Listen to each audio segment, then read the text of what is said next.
Gusto mo ba ng french fries negosyo? Kaso kalabasa po ito. Bale, tatlong flavor ang ginawa ko dito. At marami ang magagawa nyo sa kalahating pirasong kalabasa mo. Ready na ba kayong magnegosyo kahit nasa bahay lang kayo? Kung ready na kayo, tara! Intro muna tayo. Kung bago ka sa channel ko, please click the subscribe button and the notification bell icon para ma-update kayo sa susunod nating mga video. Sarap. Tamis.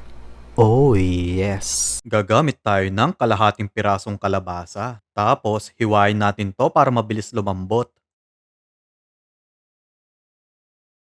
Next, magpakulo tayo ng tubig.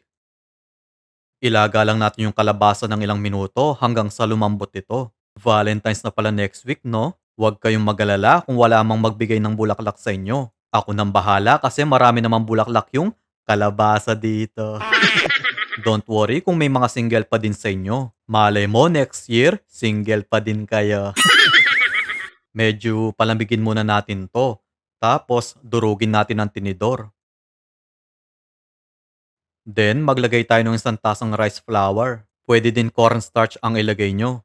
3 kutsarang breading mix at 1 kutsaritang paminta. Kaya kung gusto mo magmukhang Koreana, suminghot ka ng paminta. Panigurado, sisingkit ka. Kakabaheng.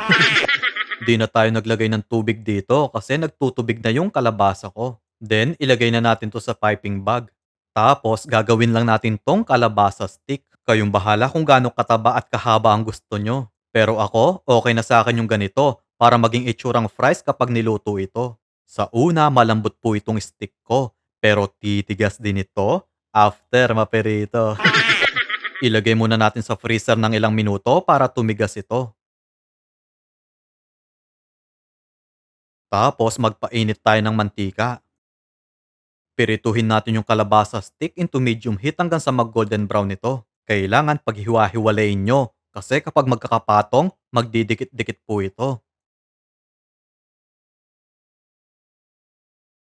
So, okay na to. Ilagay muna natin sa strainer para matanggal ang excess oil. Guys, tatlong flavor naman ang gagawin natin dito para may pagpipilian ang mga customer nyo. Sour cream powder ang unang ilalagay ko. Sa grocery store ko lang po nabili ito. Then, i-mix natin tong mabuti. Sunod naman, barbecue powder. Sample lang naman ito kaya konti lang ang niluto ko. At pinakahuli, cheese powder. Kayong bahala kung gaano karami ang lulutuin nyo.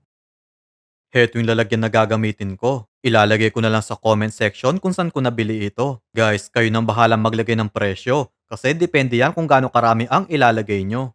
O di ba ang ganda? Heto na ang ating kalabasa stick.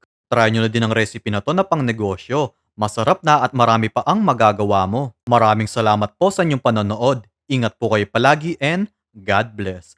Bye-bye. Bye-bye.